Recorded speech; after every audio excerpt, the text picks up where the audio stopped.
everybody, welcome back to my channel. Apologies for the weird angle, there's nowhere to film in this apartment. I am now on holiday. I don't know in which order I'm going to edit this. I don't know if you've already seen the b-roll or if the b-roll of the first couple of days here is about to come.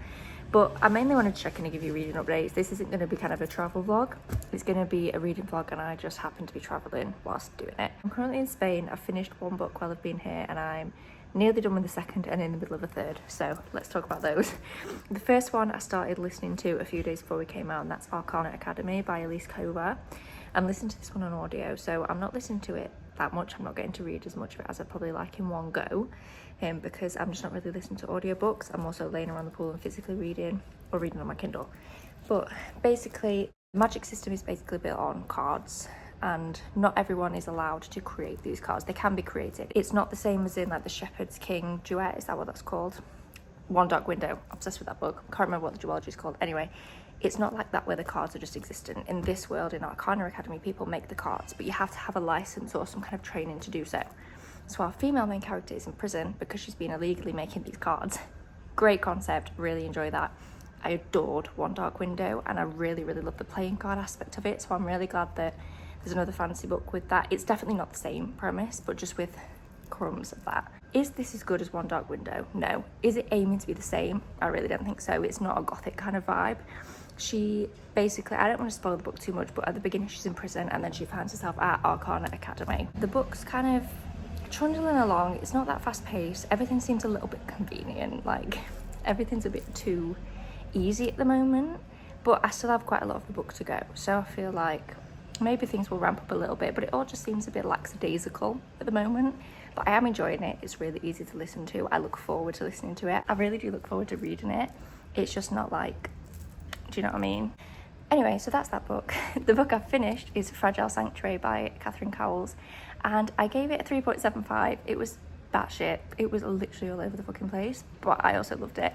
I went into it thinking it was going to be like a really cute, cozy, wholesome vibe, small town romance, kind of like the Sarah Adams books, like When in Rome, that little series. I thought it was going to be that vibe. It wasn't.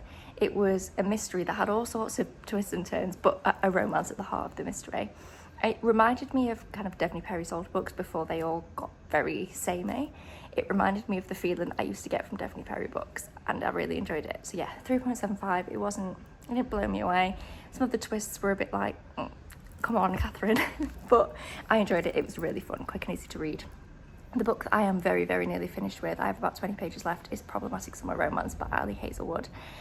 I'm really conflicted, to be honest, on how I feel about this. I will kind of sum up my thoughts probably in a couple of days, to be honest, when I've had time to think about it. What I will say is that it's very quick, easy to read. I'm obsessed with Ali Hazelwood's writing. The humour in these books gets me every time. I'm obsessed with Ali Hazelwood. That probably will never change. I'm just not 100% sold on the relationship in this one, but I'm going to save my thoughts until I've finished because we know how the ends of books could go. Everything could change, and I'm certainly not hating it. I'm loving it. I'm reading it so quick, like I can't put it down, but I'm just not sure how I feel about the MMC specifically, but we'll get to that.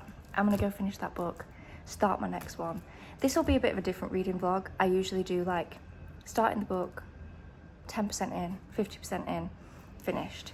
This is probably going to be a bit more, here's what I read a few days ago, but hopefully it still makes for an okay vlog.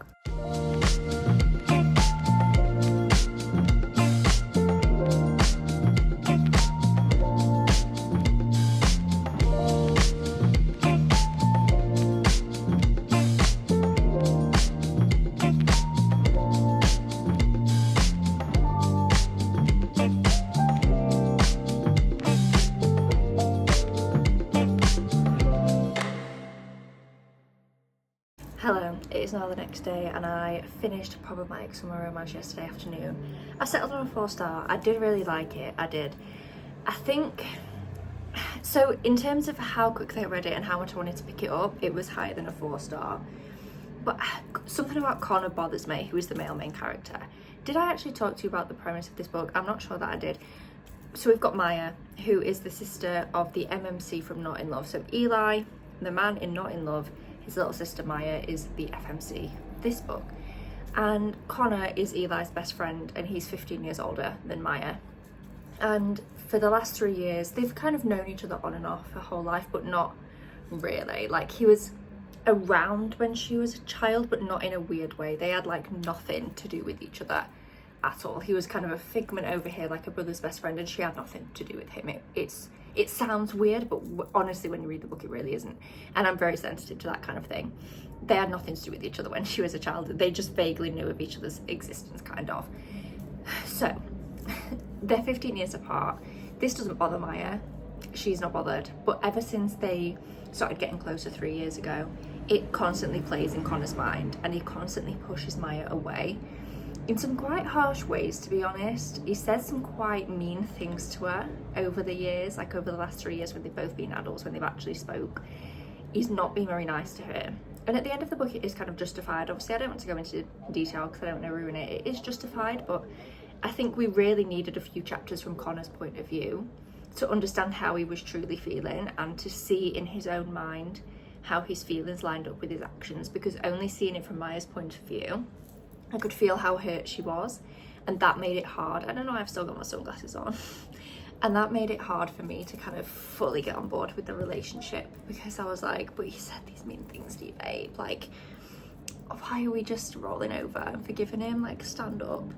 But I can't give it less than 4 stars. I'm obsessed with Ali Hazelwood's writing. The humour in her books always gets me.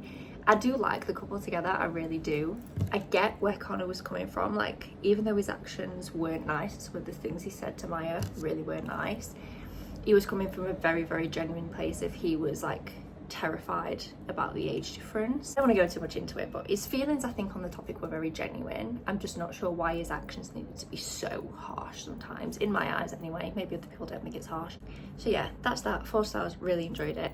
I'm listening, I paused it to talk, but I've been listening to some more Arcana, I don't know how you say it, Academy, and I still feel the same. I'm not bored, but I'm not enthralled, I'm not hooked, I'm not obsessed, but I like it. It's just kind of fine at the moment. Something's gonna have to blow it out the water for this to be any higher than like a 3.5 for me at this point. But I think if it keeps going how it is now, I would definitely still read the next book in the series. I think maybe this is one of those that just needs a couple of books in the series to kind of come into its own a little bit maybe. But I've still listened to that, and then I've started What Happens After Midnight. I really enjoyed The Summer of Broken Rules by the same author. I read it when I was on holiday last year, and I really, really enjoyed it. The writing in this one feels very different. The writing feels quite cringy almost, and just a bit more stilted, and I don't know, it feels different to me from The Summer of Broken Rules. And the plot is completely different. So The Summer of Broken Rules is set on an island, it's summertime, it's a whole big family thing. This one's different. So our main character is at boarding school where her mum is also a teacher. It's just kind of the two of them. It's very Lorelai and Rory coded. It feels very Gilmore Girls, to be honest. Not the plot of the book, not the fact that her mum's a teacher at the school, but the fact that it's just the two of them. Her mum is also dating one of the other teachers at the school, so that kind of feels a bit Gilmore Girls as well. And the mum is really, really bad at cooking, and both the daughter and the mum's boyfriend does a lot of cooking. Does that sound familiar to you? So I am liking that aspect. I really do like Gilmore Girls, so I think that's fun. The point of the book is that they have this senior prank that some seniors pull every year, but it's a massive secret. The whole senior class isn't in on it. One person gets nominated to be the jester. No one knows who it is, and the jester can either do the prank on their own, or they can like very secretly recruit other seniors to help them with the prank. Our main character gets recruited. She isn't the jester, but she gets recruited to help. I'm only at the point in the book where that's just happened, so I have no idea what the prank is going to be, nor will I spoil that in this video. But she's just kind of being recruited to help out with that. However, she has some unfavourable ties to the jester, shall we say, and she doesn't necessarily, she's not thrilled out of her mind to work with the jester. So I think that's going to be an interesting dynamic. But to be honest, I'm just more interested in the actual prank. In The Summer of Broken Rules, I did like all elements of the book, but my favourite one was the fact that they played a big game of Assassin over like a whole week. They were on this island for a wedding in The Summer of Broken Rules, and they played a big game of Assassin over the course of a week, and that was my favourite part of the book. I thought it was so fun, kept the plot moving. I'm hoping the prank is going to play a similar role, to be honest, in this book. I hope it's really going to kind of form part of the plot and almost feel like a character in the story, because the book needs something to make me like it a bit more. I'm not hating it, it just feels, it's just the writing, it just feels a bit weird, it feels stilted, it feels a bit more cringy. I don't know linguistically exactly what is different, but it just doesn't quite feel as charming to me as A Summer of Broken Rules, but obviously I'm going to continue to read it. I'm going to try and read most of that today. I really want to listen to Arcana Academy and finish it in the next 2 days. I don't think it's doing the book justice that I'm listening to it in tiny spurts either, so I'm hesitant to like be too harsh on Arcana Academy, because I think it's partly my fault that it's taken me like 2 weeks to listen to it in tiny little sections. I don't think that's helping, so I'm gonna really try and listen to the last bits of that today and tomorrow. So I'll probably check back in with you now tomorrow. I'll film some more B-roll today, but I'll probably check back with you properly tomorrow and let you know, hopefully, that I've finished both of these books, but we shall see.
Hello, it's been quite a few days since I last spoke to you, and I'm here with some reading updates.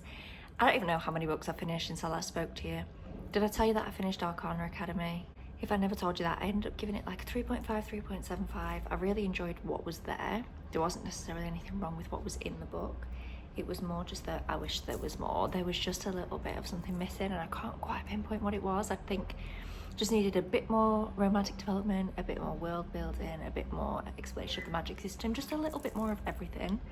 I think would have really rounded the book out. I'm definitely going to carry on with the series. Have I finished anything else? Oh yeah, I read The Notebook by Nicholas Sparks, gave it 2 stars, really didn't enjoy it at all. It felt like a document outlining the plot for a film rather than a standalone novel. I felt no emotion.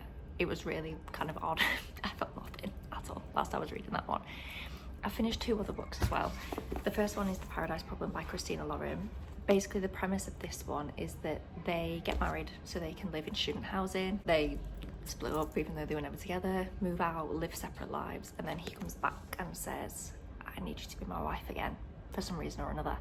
And they end up on this private island together with his family, and she has to pretend to be his wife, and his family, their life is very, very, very different from our FMC's. This was fun, but I must have missed the part where they actually got to know each other. There was a fair few amount of spice scenes, which was fine, but there was no emotional development for me to go along with it. I feel like they had maybe 1 or 2 deep conversations and that was it. I don't feel like they actually got to know anything about each other. It was like, oh, we had sex and now we're in love. I didn't feel like they really got to know, I don't know, just little details about each other. It didn't feel very kind of romantic or swoony to me, but it was fine. It was a fun, easy read. I just didn't really feel much. On the contrary, I read The Child on Platform 1 by Jill Thompson. This is set during the time, well, before, during and after World War II, and we follow 2 women. One of them is living in Czechoslovakia and she is Jewish. The other one is living in London and is not Jewish. and we follow their experiences throughout the war. And I was worried going into this that I wasn't going to find the narrative of the woman from London very compelling, but I actually did. I actually found it really interesting to see the work that she was doing. She basically volunteered to help refugees, and part of her job was to help with the transport of children from Europe to London, and getting them with their kind of temporary foster families. And I found it really interesting. I've learned a lot about that kind of factually in school, but I found it interesting to hear, albeit fictional, but to hear from the perspective of somebody that was involved in that. And this is a fictional story, but it is inspired by real stories of women that were in these situations. And then our other main character, Eva, who lives in Czechoslovakia. Obviously she is Jewish, and she obviously therefore has a very, very different experience of the war from Pamela, who is our main character that lives in London. You just kind of follow both of their experiences, and what I really liked about this is that you actually see a few years post-war as well, and kind of where their lives end up. So this was a really interesting read. I gave it 3.75 just because the beginning was very slow, like the pre-war part. We were learning about like Pamela's ski holiday, and I was like, I'm not sure that's like the tone of the book to be talking about a ski holiday. Don't get me wrong, it sets it up well that she is wealthy and very, very privileged, but I feel like we could have made that point a little bit quicker at the beginning. But yeah, this was a very, very enlightening read, and different from other World War II fiction that I've read. I've read quite a lot of fiction set in this period. This one was different because it was two different perspectives on the war, but also the fact that it carried on a little bit after the war as well. So I definitely recommend this if you are into, or if you are looking to get into historical fiction set in World War II.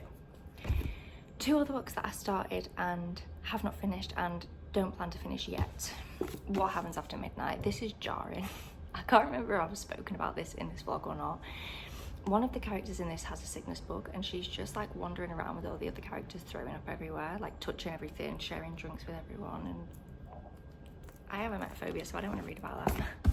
And then this book, 6 Times We Almost Kissed. This is about two girls, and their mums are best friends, like almost like co-parent best friends, like really, really close. So they have grown up together, and they keep almost kissing and then never speaking about it.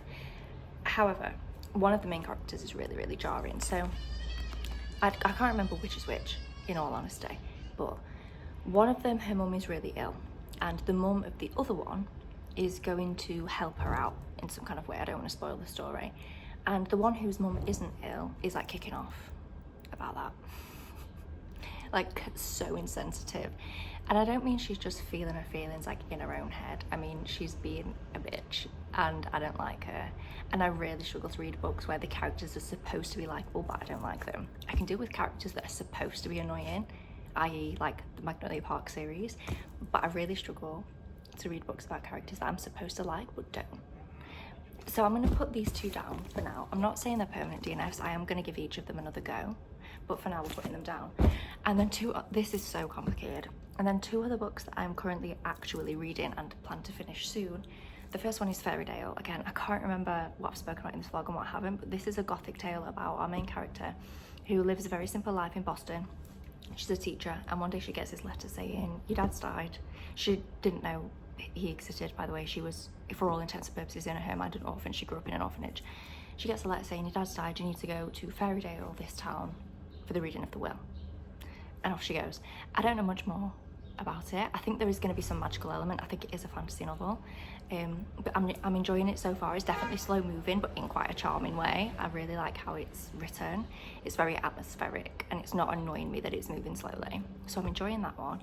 I'm also reading Releasing 10, which I've been nervous about for a very long time, and I'm reading it slowly. I'm not sure I'm going to read any of it today because I'm just not in the mood to be traumatized, and I'm about 100 pages in and I'm already traumatized. So that's one that I think will probably take me a good month to read. I'm just going to dip in and out of it in between other novels. And because Fairytale's a bit darker as well, and it's a really bright sunny day today and I'm literally on holiday, I've decided that as a palette cleanser, to break up both Fairytale and Releasing 10, I'm going to read One Golden Summer by Carly Fortune.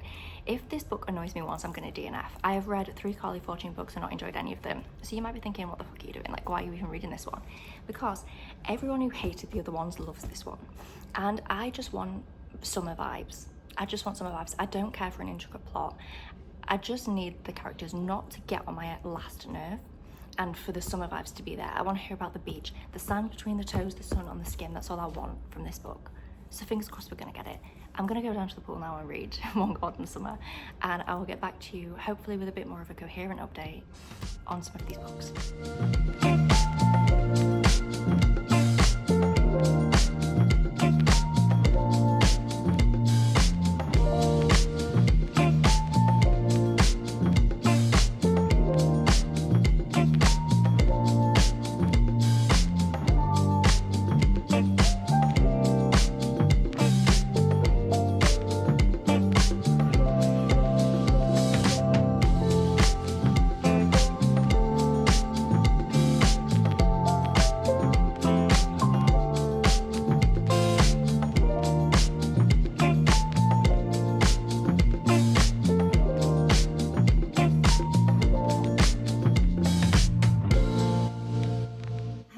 Apologies for the odd angle. I am now back home and my phone tripod is broken, so I can't prop my phone up properly in here at the minute. But anyway, I am back home, so I thought I would come in and round out this vlog and finish off with the final reading updates. I finished One Golden Summer and I gave it like 4.25. I really enjoyed it. This was what I've been looking for in a Carly Fortune book. It had the summer vibes, literally felt like you were on the beach in your bikini all day. Like, that was the vibe of the book. Great vibes. Really liked the couple. I wasn't sure on Charlie at first. You'll have seen my face in some of the other clips when I was reading about Charlie, that I actually really wasn't sure on him at some points, but I did end up liking him. I found him quite charming by the end. But yeah, not my favourite MMC in the world, but I did quite like the couple together. I thought they were very cute and had like a nice, just fun kind of vibe. So yeah, I actually really enjoyed it. My first Carly Fortune book that I've actually not hated and not felt visceral anger towards, so that was lovely. Great end to the holiday. I still haven't finished Fairydale or Releasing 10 or What Happens at Midnight, After Midnight, whatever that book is called, or The 6 Times We Almost Kissed. I haven't finished any of those. However, I have started filming a vlog straight after this one, like a getting ready for autumn vlog, in which I'm gonna read Fairydale, ideally Releasing 10, but I don't know if I'll finish it because I'm finding it so traumatizing, guys. I've carried on reading it since this vlog, and I'm finding it so traumatizing that I don't know if I can finish it in like a short span of time. But basically what I'm trying to say is the books I didn't finish in this video, I am going to be reading them, or at least attempting to read them in my next reading vlog. And obviously I will talk about them all in my monthly wrap up anyway.